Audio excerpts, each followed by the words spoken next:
Өдрийн мэнд. Энэхүү модуль нь олон янз байдлаараа нэгдэг гэсэн сэдвүүтэй Европын үнэт зүйлс болон ураа, эдгээрийг боловсролд хэрхэн хэрэгжүүлж байгаа талаар танилцуулахад зориулагдсан болно. Европын үнэт зүйлс юу вэ? Хаанаас олж болох вэ? Олон янз байдлаараа нэгдэцгээе гэсэн ураа ямар утга агуулгатай вэ? Эдгээр үнэт зүйлс боловсролд хэрхэн хэрэгжиж байна вэ?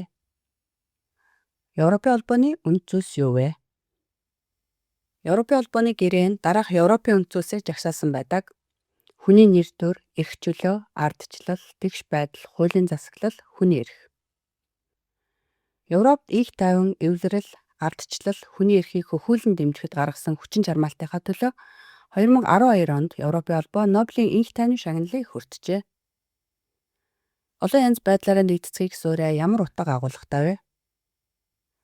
Европын холбооны гэрээнд холбоо нь олон янзын соёл, хэлийг хүндэтгэж Европын соёлын үеийг хадгалж хөгжүүлнэ гэж заасан байдаг.